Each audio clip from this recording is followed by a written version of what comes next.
in hosting this conference, Hamdard Village School and Hamdard Public School have been actively participating each year in World Health Organization's poster competition since its inception and have won prizes.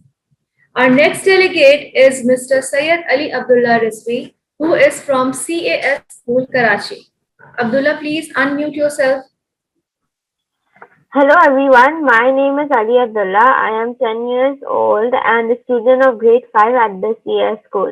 I am very grateful to Hamdard for giving me the opportunity to participate in this event. My father works at the Indus Hospital and Health Network, which provides free healthcare to all. Almost every day I get to hear stories of people suffering. People with no resources struggle to provide healthcare to their loved ones. I keep on asking my father, why are so many people so helpless? I was told that a major factor is the unfair distribution of resources. I was shocked to know that more than 90% of the world's resources are only owned by 10% of the world's people. We keep on hearing about the rat race between the likes of Mark Zuckerberg, Bill Gates, Cook, and nowadays Elon Musk. The wealth of only these four names is greater than the health budget of many countries like Pakistan.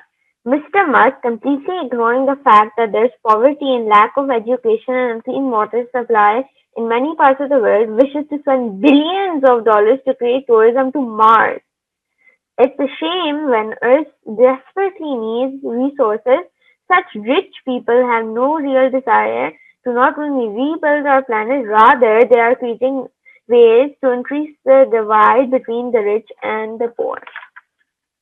This disparity became even more visible during these COVID times.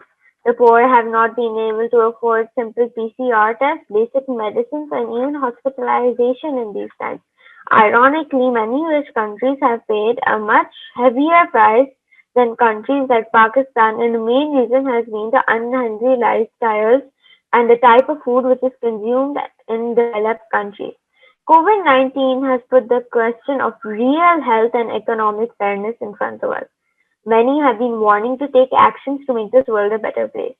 Even youth of the world are taking the center stage to change things around, like Greta Thunberg, who has started a huge movement against global warming, and Malala Yousafzai, a global change maker for the cause of girls' education.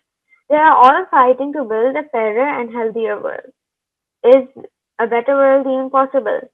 As a 10-year-old, I want to say a big yes to the question. Yes, a better world is possible. It is also true that all the problems I'm faced with are not even created by me, but why are they my problems to solve? Why, why are they not my problems to solve? If we, the young leaders, say a sincere yes to this and take full responsibility to solve today's problems with courage and creativity, let me assure you that we will shape a fairer and healthier world. As an individual, I hope to support this cause and would urge you to do so by helping people around us. People who work for us should be provided with the same healthcare like us. Let's open our eyes and hearts and provide good healthcare, clean water, and proper nutrition to people who work for us and low-income communities around us. Every little bit counts. Let's promote charity hospitals. Many poor people are not aware that these services even exist and how they can be approached.